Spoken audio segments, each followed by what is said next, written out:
Hey y'all, this is Jessie with the latest episode of GunGals Live. We have a fun show planned for you to get to. First, let's run through tonight's panel. We have Armintha. How's it going?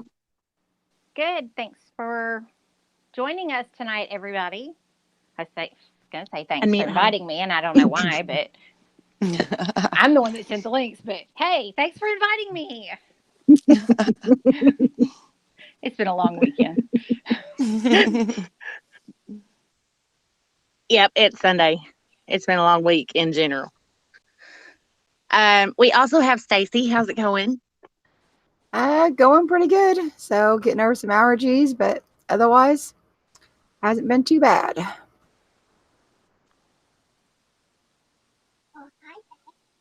We also have Aaron. How's it going? Well, I can't break the record, so everything is awesome.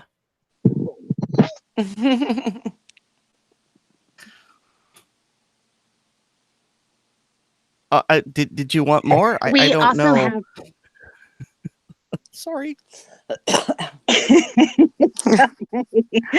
Tonight we also have Dawn with Hiding Hilda. How are you doing? I'm great. Thanks. I'm excited to be joining you guys tonight. We are excited to have you. And we also have... Before we get started, we want to give a huge shout out. Hey. We also have Jessie with us tonight. Hey. How are you, Jessie? Hello?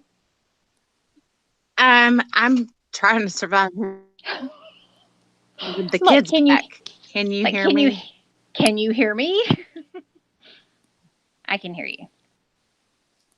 Yes, I am trying to survive having my kids back. It's a new adjusting period for me. Before we get started, I want to give a huge shout out to Patreon supporters: Clever Attack, Ghost Tactical, GA Trucker, Angry Hay Cutter, The Gun Snob, Gizzard Gary, and Budget Guns and Gears Review. Thank you for your support to GunGals. So on tonight's episode, we are going to be talking to the coolest ladies ever, Dawn from Hiding Hilda. If anybody hasn't heard, I hope tonight changes that, because they have some fantastic off-body concealed carry purses, a lot of other stuff. So if anybody hasn't checked out www.hidinghilda.com, make sure you go and check them out, because it's awesome. Thanks. I love to hear that.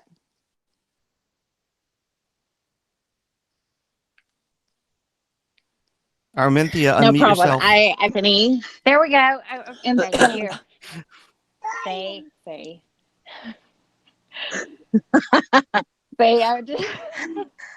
Okay, so let's just start us off for here. me. It is so amateur hour over here today. I am so sorry. Okay. Did we ask Dawn a question? No, but I've got one. Dawn, tell us who you are and where you're from and how you got started. Well, I'm Dawn. I own Hiding Hilda. I live in Fort Wayne, Indiana. I got started actually kind of in a crazy way. Guns were not in my world at all. I had nothing to do with firearms. And then I got a stalker. Took 6 years to get him in prison. And after screaming death threats against myself and my children, and I got to a point where I believed him. So I decided that I needed to get a firearm and learned how to shoot and be able to protect myself. So that's kind of how I got into firearms in the first place. Like I said, it took 6 years to get him in prison. So 2 of those years I had lost my job and I was literally hiding out. So everything went under Hiding Hilda. Hiding because I was actually hiding. Hilda because Dawn Hillyer was like last name first. So everything went through Hiding Hilda.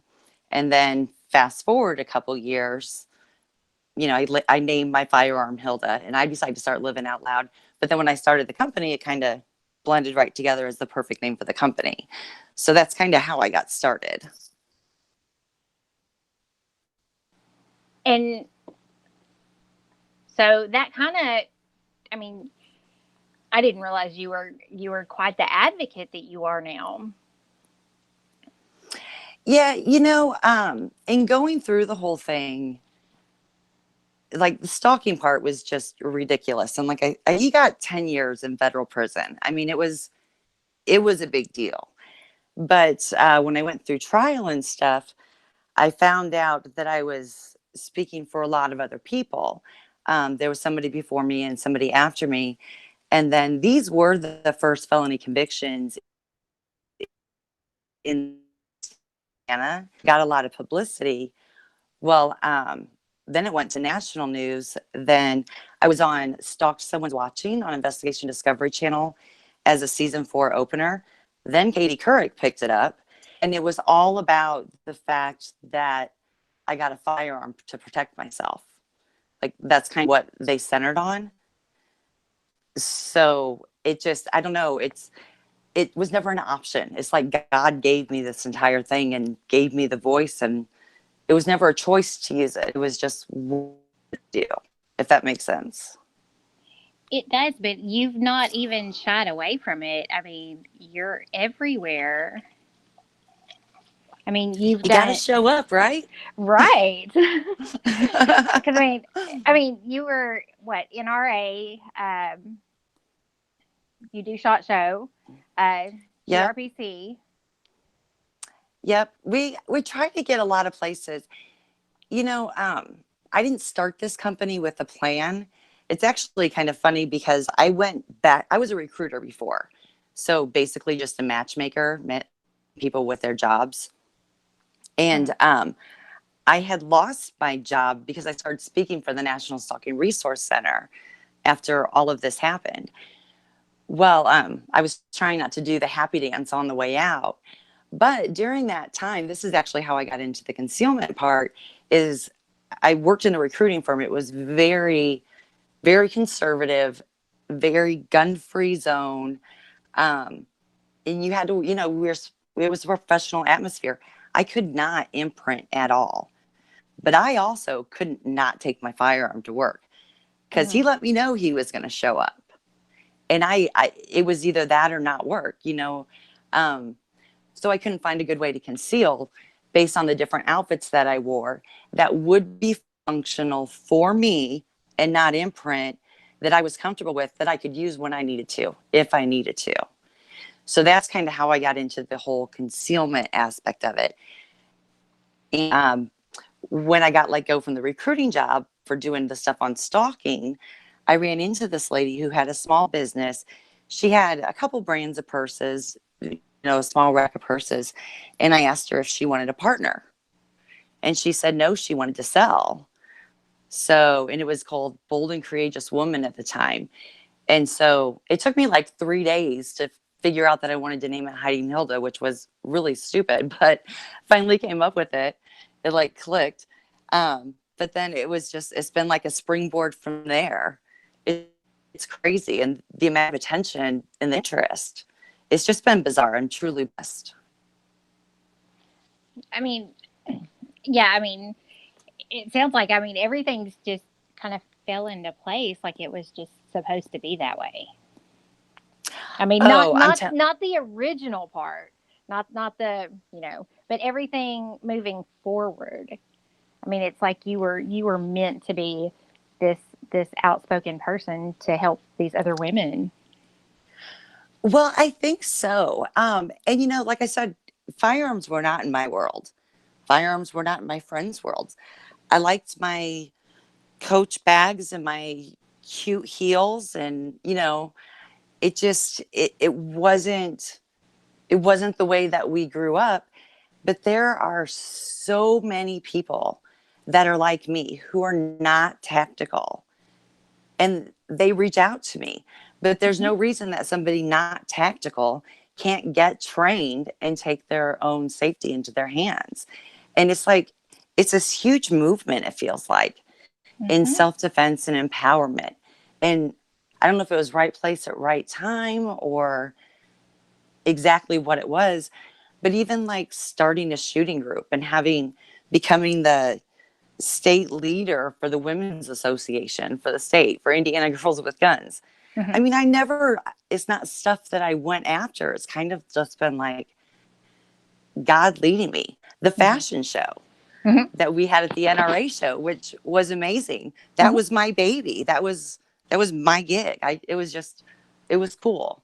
I mean, I couldn't have done it without the help of Amanda and Sue, but it was my brainchild. You know what I mean?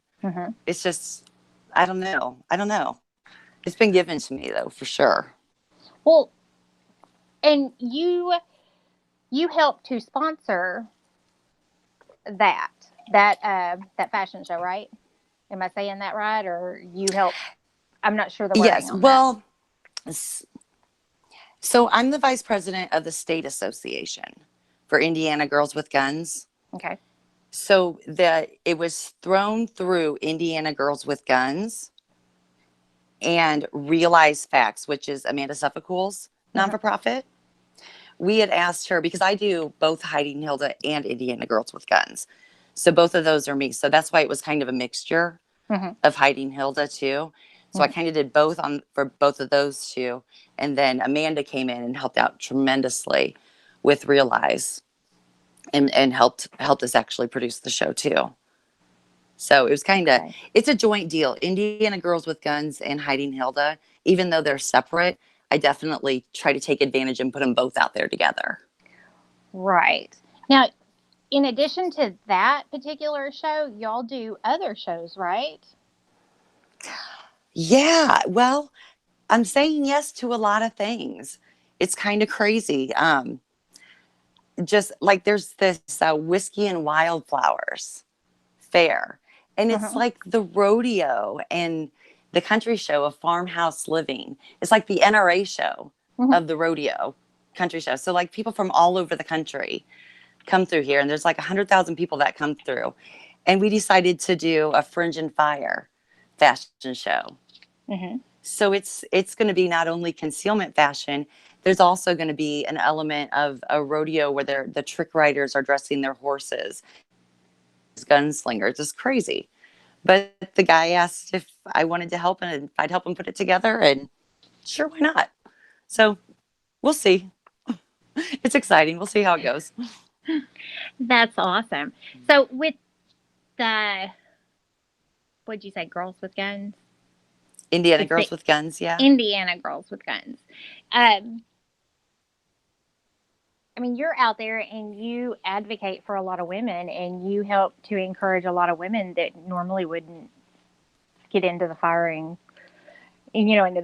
community to help them kind of feel more comfortable. Oh, yeah, definitely. Whether it's ways to carry or preferred trainers, because I try to build relationships all over the state with different trainers who I know will take care of these ladies and not, take that intimidation factor. They're not real militant kind of people. So it's kind of a safe space. We try to take that intimidation and just make it more welcoming. And when you see somebody, and we have a group of women together, you see somebody come out after they hit that target, you cannot fake that smile. And they're just like, they go tell their friends, you guys know, you've done this. It's like, yes. And it just starts snowballing. But I don't think that there was necessarily anybody in the Midwest, I'll say comfortably, that represented that for these women around here. That brought them in kind of like I can, just based on my background. Right. Awesome. Does anybody else have a question for her at the moment? Yes, I do. Before we get too far afield, Dawn, you mentioned that you were fired from your job because of your advocacy. I want to make sure I understand that first. Okay. Yeah. If you could tell us how that happened, because that seems like, seems like garbage, frankly. I mean, what you do in your personal life really shouldn't have any bearing on your job. And, I hope you got some sort of recompense for that. So, yeah, tell us what you feel comfortable telling us about that. Yeah, so I worked for a staffing firm, and during that time that I worked there, I I went through the trial. I was on Katie Couric and stalked, and I had some stuff on my LinkedIn profile regarding stalking and domestic violence. And then I got invited to go to the National Stalking Resource Center in Pittsburgh to do a conference. They were doing a big domestic violence conference specifically on stalking. So I said I would go there and speak. But when I got back, I was told by the vice president that I needed to give 120% for work and I needed to take that down. And if I wasn't going to do that, we needed to revisit. And I had 30 days. And I simply told him I wasn't going to. I was going to leave it up. I have vacation time. I'm a salaried employee. I don't know what to tell you. 3 days later, I was fired. So, yeah, it wasn't pretty. I did make a little stink about it in all actuality. Yeah, that seems like, I don't know what the proper term is, but that does not sound like a good cause for being terminated. And I mean, I figured there wouldn't be a happy ending, but I was hoping there would be where, yes, I sued them and made them sorry. No, my focus was so much. I mean, we've changed laws. There's been a lot of, like, for example, one of the laws, my stalker got out in 3 years. He was sentenced to 10 years in prison. And by the way, he was a stockbroker, drove a BMW, lived in a fancy house. But he got an associate's degree and a bachelor's degree while he was incarcerated. Got out in 3 years with no notice, because at the time, stalking was still considered a victimless crime. So we had to change that law. And then there's some other laws that I testified against too, but my focus was really on this. And in all actuality, I wanted out of there so bad. I tried not to do the happy dance on the way out, and I got employment till I figured out what I was going to do with the rest of my life. I wasn't mad. Okay, well, that's great. That makes me feel better. What I'm leading to here, I'm trying to figure out if the job. Okay, they said it was because you weren't giving, 100%. But do you think it was because you were talking about guns? And it seems like everyone is just really shy about it. No one wants to talk about them. Is it gun shaming, basically? Sure. Yes, for sure. Between the domestic violence, stalking, and firearms, without a doubt. They would never say that, but without a doubt, yes. That made they were very uncomfortable, especially the accounting. Our office was set up in an accounting firm. I'm glad you brought that up because I haven't thought about this for years, Aaron. I forgot all about this. Their reaction, because we actually watched the Katie Couric show because it was on at 4:00.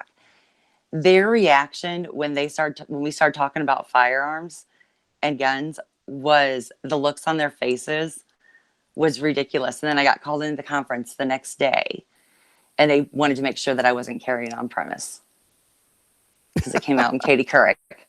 I forgot all about that. Seriously. I'm so glad you asked that. Oh, that's a good point. Well, thanks. There's just this conception, and I see it everywhere in the queer community, and I see it in corporate, like you just saw, that whole, if you have a gun, you must be up to something. Okay, if you have a gun, then you're planning on killing somebody, either yourself or someone at work, and you are labeled a danger and a hazard, and they have to get rid of you immediately because something lawyers. This was last century, but there was a time when I was let go of a job from a job because I said, someone asked me how my day was going, and I said, just half jokingly, I should have stayed home to clean my guns. Now, what's interesting at the time is this was long enough ago when I did not own a gun. I was just, I don't know, I was parroting a line I'd heard somewhere, and I didn't think it was threatening. Okay, there's a gun. You're cleaning it. It's maintenance. What's harmful about it? but someone heard, I used the word gun in a sentence, and someone got some degree of butthurt and frightened and reported me to HR. And because I used the G word in a sentence, they immediately terminated me. And it sounds like the same thing happened to you. Wow. Yeah. Yeah. It's you know, if only sexual harassment claims received this level of attention. Oh, without a doubt. Well, and I never spoke about guns at all. It only came up the day that we were watching Katie Couric. That's how it came out. Yeah, you didn't even talk about I think it at you're work. exactly right. Yeah. Because, don't ask, don't tell. I always just kept my mouth shut. Huh. You are correct. That is something.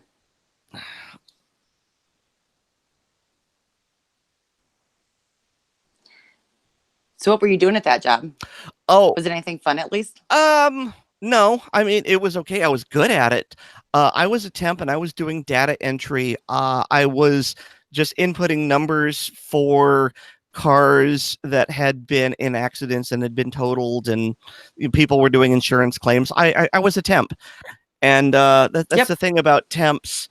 There is no loyalty anywhere. I mean, you can fire someone just, I don't like the clothes you're wearing. You're done. Mm-hmm. And well, the that's irony, what I used to do is put temps. Yeah, and the irony of the situation is that I had actually been at that job for over a year, and I know this sounds like bragging, but I mean, I was, I don't know what the proper term is, producing or inputting or clearing or whatever, but my completion rate was higher than some of the salaried employees. But no, I said the G word. I had to go. Ugh. Wow.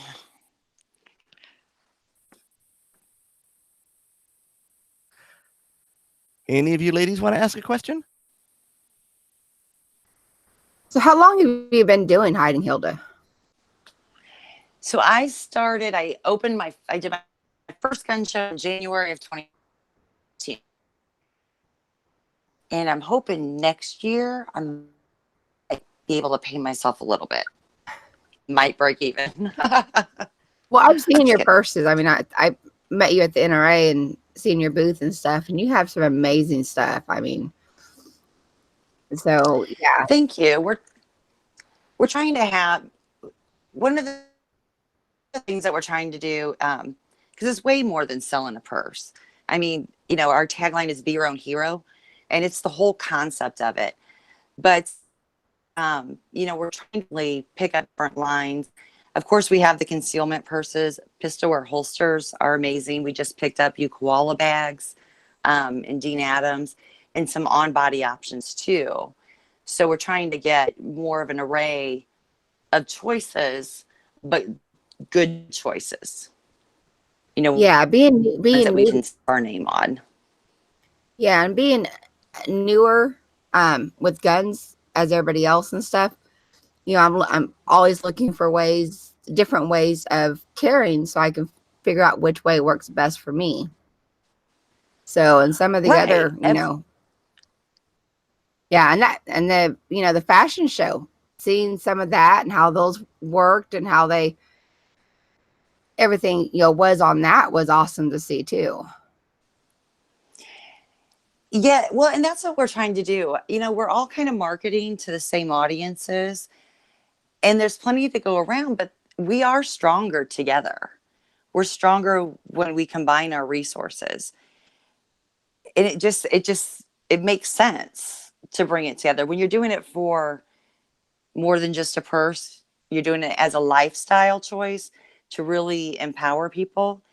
I want to bring that together. And what you carry is going to be different from what everybody else carries. Everybody's different. You can't say everybody should drive a Toyota Corolla.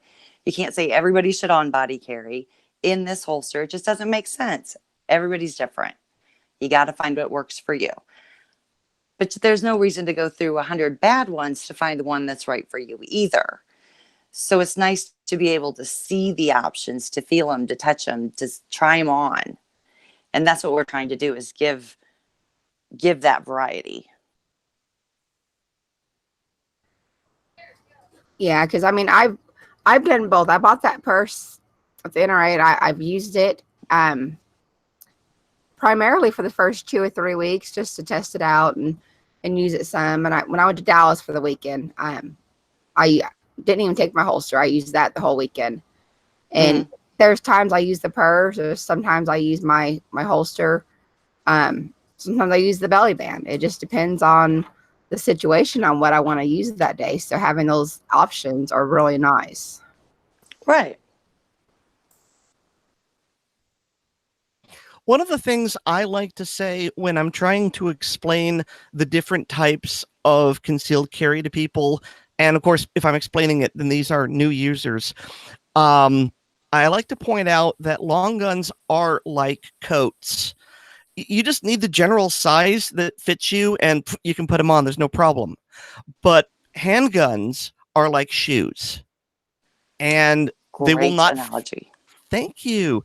And so you know, what fits me will not necessarily fit you, and you have to try on a bunch of them and not just see, okay, you know, is it cute, but all right, can you walk in them? Can you stand in them without hurting? And the gun's like that. Can you carry it easily? Does the recoil hurt your hand? Can you shoot effectively? And so just like with shoes, when you've got to walk them around the store, you've got to try all sorts of things with your handgun, and you have to find out what works for you. And I get really upset at this elite pose that so many people have, and they're almost all guys, with that whole, well, if you're not carrying on body, you suck. And it's like, yeah, you know, sorry. Well, I mean, you know what I mean? It's like, yes, that's, you know, spoken like someone who, you know, doesn't have to worry about fashion. It's just, all right, you can wear your baggy slacks and no one cares. And so I can tell by your reaction that you get this a lot. I do get it a lot. And I don't think that a man should decide what's best for a woman in most scenarios. Women pretty much will make up their minds that we need to work with them, how they're going to do it. However, I also came from somebody, as I said, I'm not tactical, and I wore different clothes all the time. I'm in Indiana. It gets down to 0. It's cold. When I initially started carrying, I tried some on body. I wasn't really comfortable with it.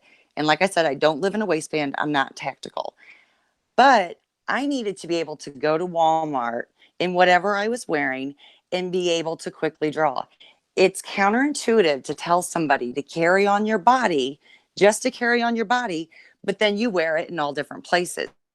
You can't carry in your bra, on your thigh, on your waist, on your ankle, and still train muscle retention.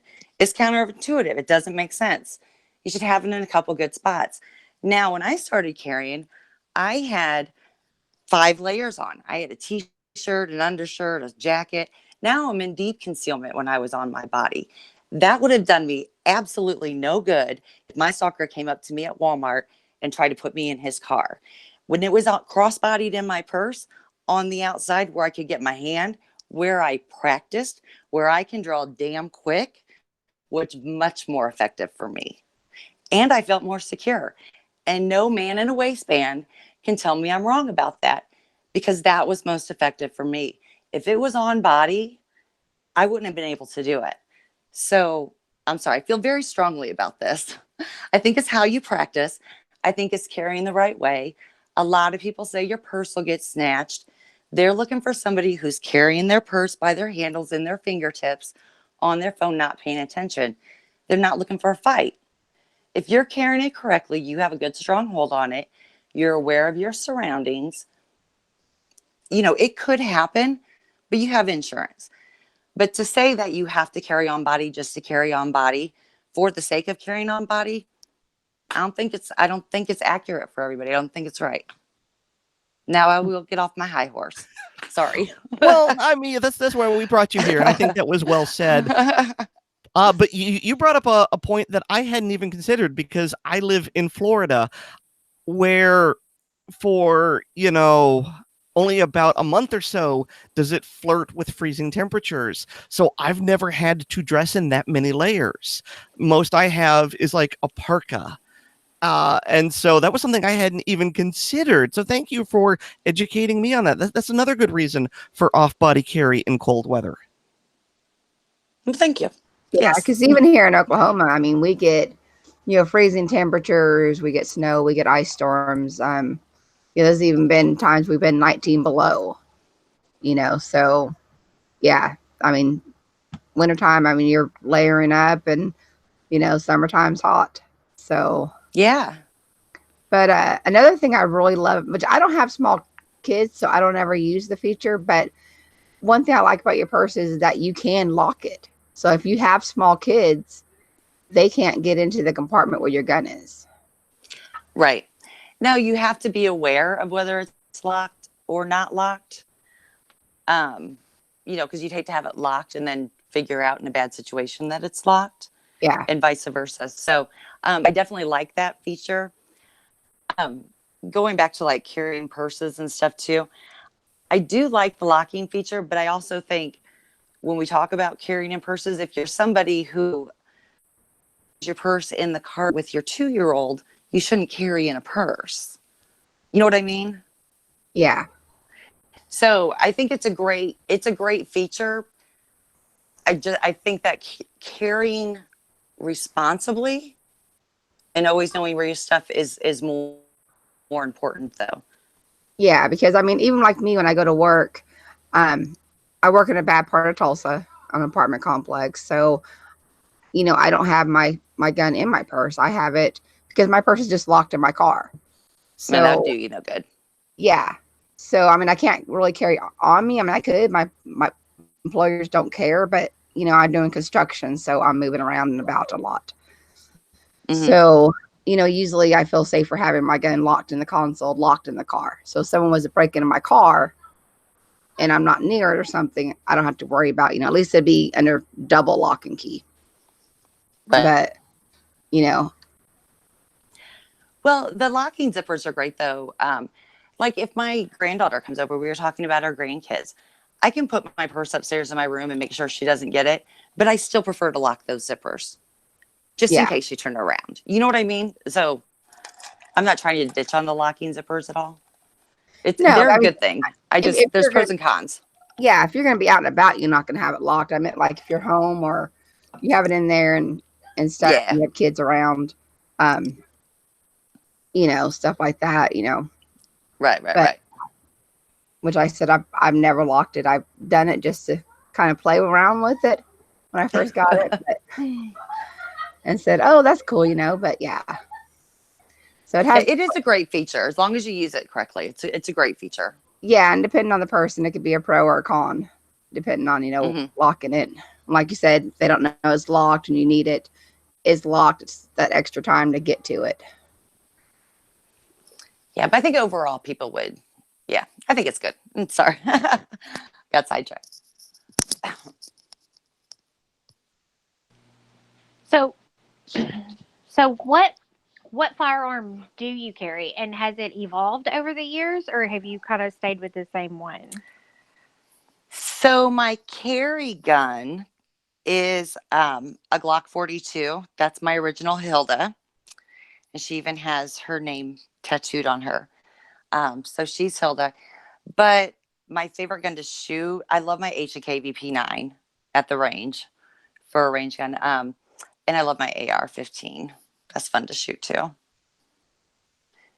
So, but I try to switch up a little bit and try different firearms. But I always go back to Hilda because it's Hilda.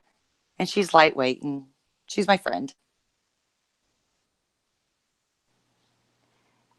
Awesome. So, dadgummit. So do any of you guys name your guns? Obviously mine's Hilda, and I have Harriet and Hazel. So Harriet's the AR. She's the bratty little sister. And then Hilda and Hazel is the VP9. Do you guys name your guns? I absolutely name my guns. And yay. So here's the thing. All of my guns are boys. Mainly because, well, guns are very phallic. It just seems appropriate. Sure. all my knives are girls, because if you don't treat them right, they will cut you. That's awesome. Yeah, my carry piece is named Oleg, after a very good friend of mine who welcomed me into the gun world and helped provide he donated some funds to help me buy the gun, but he also spread the word that I was trying to raise money for a concealed carry gun, and he got a lot of people to help me.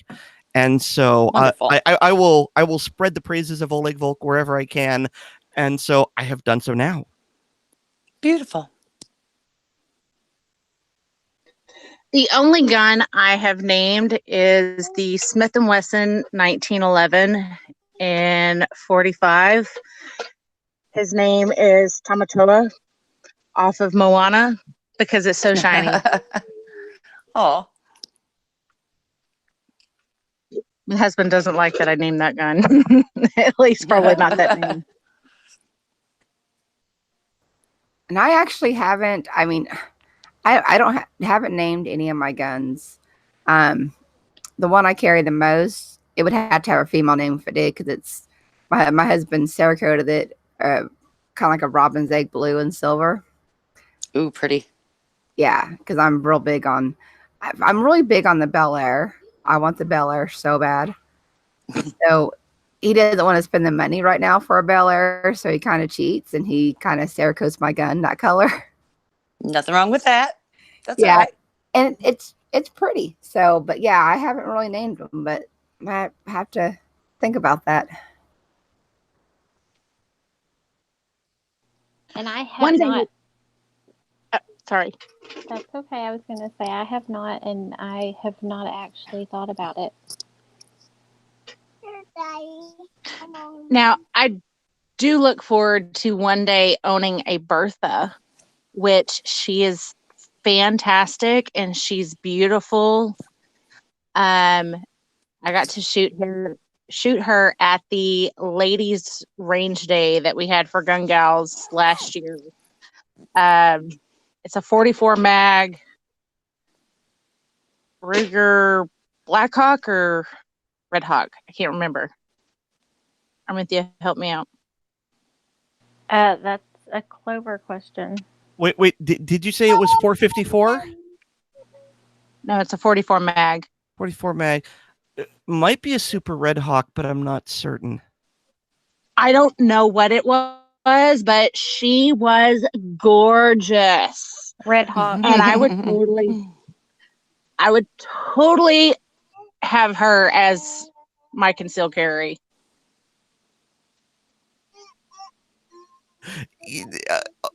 Not very concealable, though. Those guns are huge. I get where you're coming from. That's what I was thinking. But yeah, they're massive. That's more of a barbecue gun. I'm a big fan of the big purses, so I'd find a way to hide her. Okay, then. Sure. Hey, I got some big ones. I'll hook you up. I'm sorry. I can't resist it. That's what she said. You sound like me. I do that all the time. My husband's like, stop it. Oh, good. That's great. That's great.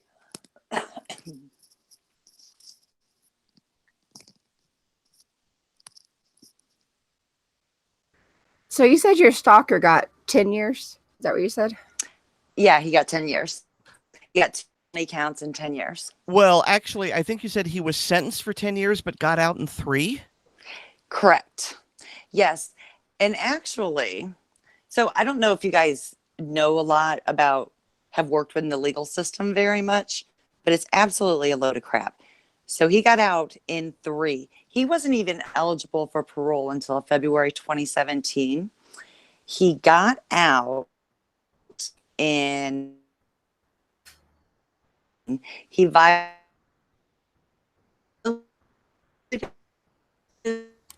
parole in November 2015. Guilty, sent to jail. He violated his parole twice, got taken to jail, found guilty of violating his parole, got out with time served. And by April of 2016, some guy from DOC decided, okay, he's done now. And he was completely off bail, or he was off parole. He was done. Now, I also got in the trial, the 5-day trial. This was a 5-day trial. That's what murder trials usually are. It was a 5-day trial. I got awarded a decent amount in restitution for lost wages and different things, whatever. But in restitution, the way that it works is it's paid back in one lump sum, and it's tied to their parole. So you don't pay back restitution, you don't get off parole. Well, that button wasn't checked in my case. So I ended up having to get a civil attorney to go after the restitution that the criminal judge found and went through a 5-day jury trial, and everything held up on appeal while he was in prison. I had to go back through it in order to get the restitution. It's absolutely crazy the way that our system works. And the only reason I went after the restitution is because he's out. He lives about 10 minutes from me. He started visiting my daughter at work. So we had a problem. But that's a whole nother long story. It just continues. It never ends. Well, I just remember, I remember I was probably late 80s, and I was still a teenager, but my aunt, got murdered by her boyfriend. And he had to unjam the shotgun to shoot her, and he was only given 10 years. And that's crazy. And she was murdered. She died. So, our system's ridiculous. I'm telling you. Yeah, all the way around. I don't know, how soon. I didn't follow the case. I was a teenager, so I don't know if he got parole, when he did or whatever. But I just remember thinking that even back then it was ridiculous that he only got 10 years. Oh, yes. So, sometimes people get house arrest for like second-degree murder and stuff. I don't know. Again, this is why ladies need to carry. This is why we need to learn to protect ourselves, because our system is not going to protect us. I mean, out of all the cops I've called and everything that I went through, that was the one thing that I learned. And it took me a minute. I literally was the girl that cowered in the corner until I decided that I had enough. And it wasn't until I didn't decide I had enough until he started talking about killing my kids. When it was just me, it was fine. When he started threatening my kids, that's when I finally stood up. It's a whole different feeling when you decide that you're not going to go down without a fight. Yeah. You're not waiting on somebody else to help you. It's completely different. Yeah, because it wasn't until I got with my husband, and even then I wasn't into guns, but I knew he was, and he always carried and everything. So, it's only been in the last year that I went and got my concealed carry, and I started carrying, and rather than only relying on him, because there's a lot of times he's not with me. So, but yeah, it took that long because I wasn't raised with guns. I didn't have guns in my life when I was a teenager or a kid, or even as a young adult. Yeah, me neither. So, my ex-husband laughs at me because when we have 3 kids, and I used to not let him keep his shotguns at the house. He had to keep them at his dad's. He couldn't keep any of his guns at our house. And now he's like, look at you. Really? So. Yeah, because I remember I know my stepdad and them, they went hunting and stuff. And so they were probably, somewhere in the house. But, it was primarily for hunting. It was, we lived in California then. But, it was nothing that I ever really touched or was shot or anything like that when I was growing up. Yeah, it's crazy where life takes you down the paths.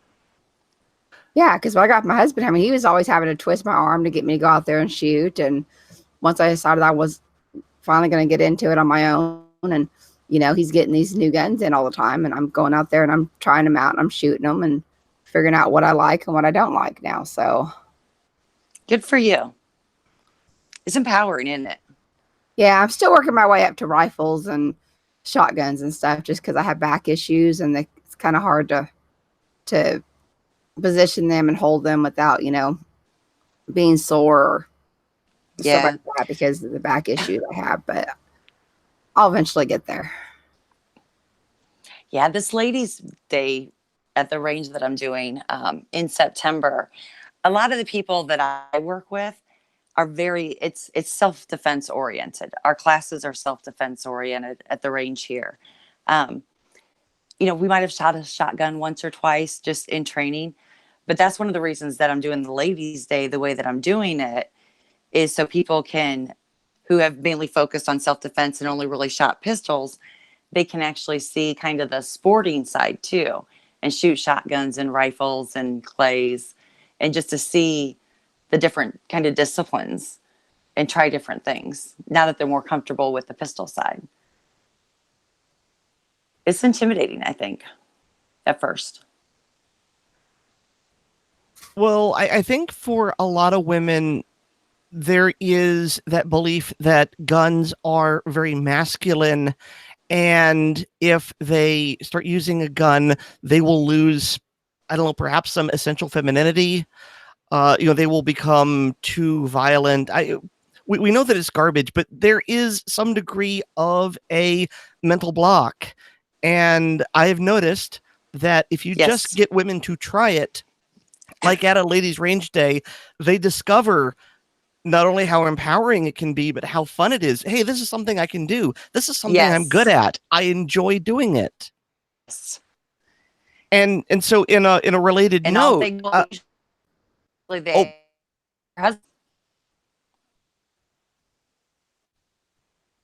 I am so sorry. You cut out. I missed that. Oh, my phone kind of cut out. I just said usually the women end up out shooting their husbands at the end of that too, when you talk about confidence. Yes, and the boys hate that. So building off of that, because, well, the key to getting women to use guns is to have women-related activities involving firearms. And so, in your opinion, which Second Amendment organization is doing the best work to motivate and unite and recruit women into the Second Amendment and Second Amendment advocacy? I mean, is one more active, more female-friendly than another? I work with big ones and smaller ones. Of course, you have like the organizations like the Well-Armed Woman and A Girl with a Gun, and they're great organizations. USCCA, I like some of their classes. Point Blank does some great ones. It just varies so much. I don't know that I see one over another necessarily doing more. I don't see a whole lot, which is what I'm trying to do here in our neck of the woods, which is why I'm trying to bring more of it together. But I think everybody, it's catching on. It's becoming more widespread. And it's just a matter of people like us talking about it and doing something about it and giving them the opportunity to try it. So removing the stigma and coming out of the closet about it. Yes. I always tell my ladies, which hopefully you don't mind me saying this, but I always tell my ladies when we're talking about bullet jewelry or self-defense or whatever, it's okay to be pretty and badass. We need to be a combination. There's no reason we have to go one or the other. It can be a mixture. We can have both on that spectrum. Absolutely. Yes. I will totally have my nails done and my makeup on and clear a few magazines on the 45. It's awesome. Right. Yes. So, are there other pro Second Amendment women that you look up to that you think are doing stellar work that needs recognition? Oh my gosh. Oh, you, Aaron, one of them. Oh, Cheryl thanks. Todd, Beth Alcazar, Amanda Suffolcool. I mean, there's Anna Taylor. There's so many. Paul and Susan Lathrop are doing great. Dan Waz, I love him. Guy Relford, who's a Second Amendment attorney here in Indiana, he's my guy. Actually, he has been one of the biggest influencers in my career. He kind of had my back from the very beginning. And there's so many great people that are out there doing their thing. And it's awesome when we can all get together. I love when we get the opportunity to bring people together and chat and find out what you're doing and what else we can be doing. Is there anyone from the past that you admire that you think we could learn from? There's so many. Well, one of the ones that I like to bring up is Harriet Tubman. Yes, that's a good one. Because everyone associates her with the Underground Railroad, but she was a very strong believer in being armed. And I don't remember her quote, but it was something along the lines of, I was a slave once, I will not be a slave again. Anyone who tries to enslave me, this is why I have a gun. Something to that effect. That's awesome. I think that, I think that's empowering and applies to us today, if in metaphorical sense rather than a literal sense. Mm-hmm. Yeah, I totally agree. I'm sorry. I'm reading some of the questions here, and I can't read and talk at the same time, which is why things are really awkward. Gun Websites wants to know if you sell anything for the men or unisex, or if this is just women only gear. Nope, I have some stuff for the guys. Guys like off-body carry too. We have some of the different brands, and then Pistol Wear's a unisex. I even started doing men's bullet jewelry, some rings and necklaces because they were getting a little jealous. A couple bracelets. So we do have some for both. We have definitely far more for the ladies, but we do have some stuff out there for men. And it would be on the website, hidinghilda.com. Out of curiosity, do you have any bullet-related cufflinks? Yes, I do. We just made some a couple months ago for some of our state senators because we passed some good gun bills here in Indiana. So yes, ma'am, just get a hold of me. You bet. That's a big fat yes. So when did you become the vice president of the whatever it was, Indiana Girls with Guns, Indiana State Rifle Association, one of those two? I'm sorry. Yeah, that's what it is. I just in February. I was actually sworn in like March 23rd or somewhere around there. Oh, so it's recent. I thought you'd been doing this for a while. No. This lady, Linda Levin, she's wonderful. She started the women's portion of it, and it's women of the ISRPA, whatever the state association. She started it, and she has different things going on in her life, and they tried to find somebody to replace her. And it's kind of funny because they asked me a couple times, and I finally said yes in exchange for that fashion show that we had at NRA. If they support me doing the fashion show that I wanted to do, then I would take the vice presidency. And so those were the terms. So I took it, and they let me have the fashion show. Way to leverage it. That's how that happened. I know, right? Is awesome. I've been talking about and seeing this fashion show in my head for the past 3 years. I knew what I wanted to do.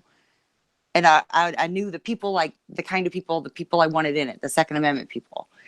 So yeah, I used it as leverage. So now the next event I have is the Ladies Range Day in September. So, and then we have one in October.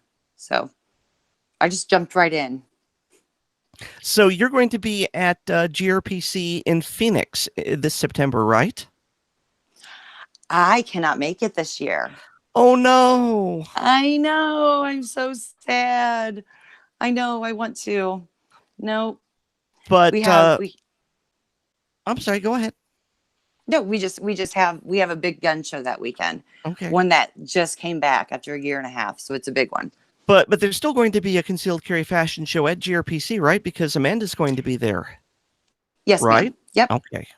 Yep. Amanda has a lot of fashion shows in different places. We kind of, I did the NRA Carry Guard show with her. Well, she held it and I was in it.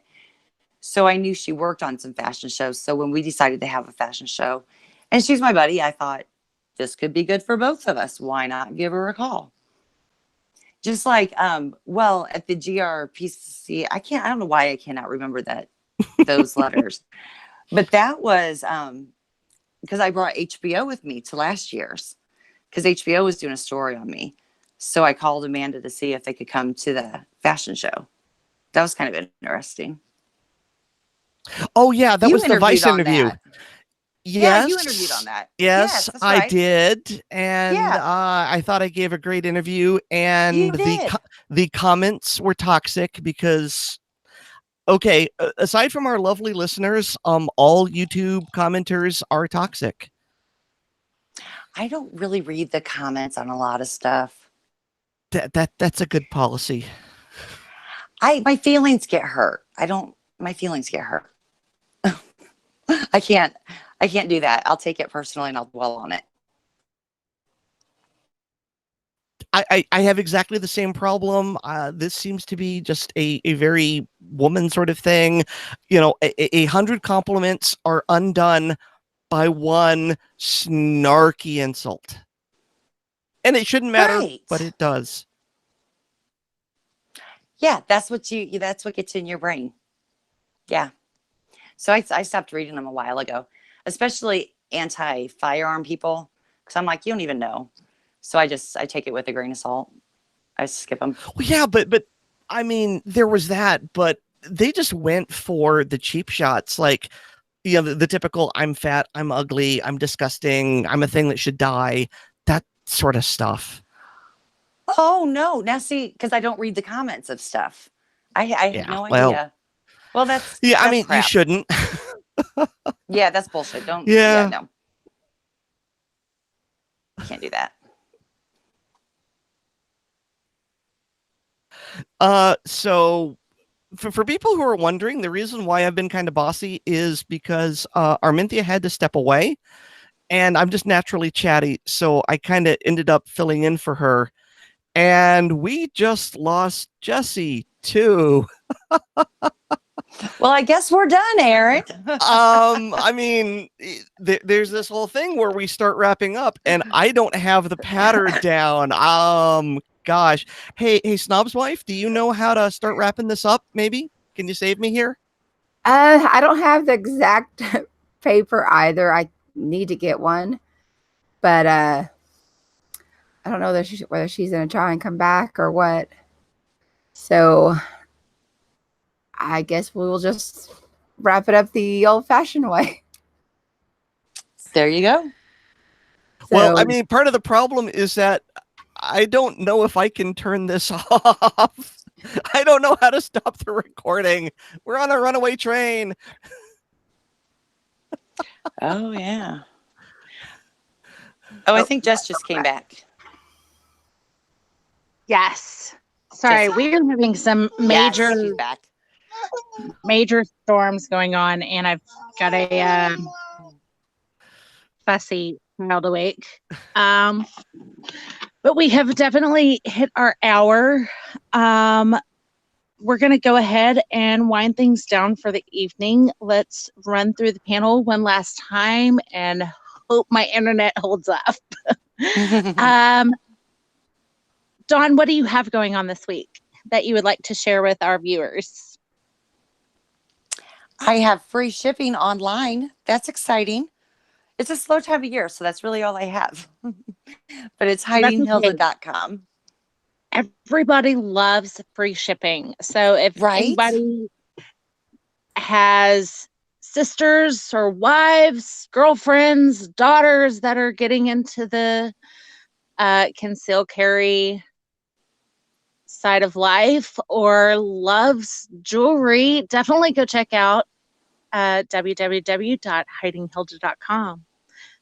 Everyone loves free shipping, and you cannot go wrong with some of her purses. They are absolutely amazing. Well, you can't go wrong with any of your purses, but I am a huge fan of the big ones in particular. Thanks. Stacey, what do you have going on this week? Not too much. I'm going back to work. So like I said, I have one of her purses. I had initially planned on trying to show it during the show, but my internet's kind of been hit and miss every now and then. But I do plan on doing a video with your purse. Awesome. So that has been I've been trying to test it out for a while, getting used to it. So yeah, I definitely plan on doing a video with it, and posting it on GunGals. So other than that, like I said, going back to work. So hopefully, tomorrow's supposed to be a little cooler, not as hot. So other than that, that's about it. Awesome. How about you, Aaron? I do not have anything going on for the moment. I'm not sure if I'm really doing anything in August, but like I mentioned, I will be at Gun Rights Policy Conference, that's GRPC, the third week in September, and that's in Phoenix. And unfortunately, I won't see Dawn there. Aww. I know. Boo. I wish. I'll cheers you. I'll send you good vibes. Thank you. Thank you. Before we go, and I hope I'm not stepping on anyone's toes, if people wanted to order from Hiding Hilda, where would they go? Can you give us some links? Yeah, everything is under Hiding Hilda, whether it's Facebook, Twitter, Instagram, or it's www.hidinghilda.com. HIDINGHILDA.com. That is great. Have we heard from Armintha? Is she back yet? No, they are probably having storms too. Oh dear. Okay. Well, take us out, I guess. All right. If you're new to Gun Gals, we would like to invite you to like our Facebook page and also on Instagram. Real quick, a huge shout out to Gun Channels. If you haven't yet, check it out. Gun Channels is an online 2A community where we can share and connect with other like-minded members. We stream live there as well as here every Sunday at 8 p.m. Central Standard Time, 9 p.m. Eastern Standard Time. Have you heard of GunStreamer? We're over there too. It's awesome. Go check them out. Thank you for joining us for this week's episode of Gun Gals Live. We would love to have your input of what content you would like to see from the live show and for the rest of our channel. You can share your thoughts and ideas or just send us some love at info@gun-gals.com. Good night, y'all, and we'll see y'all on the next video.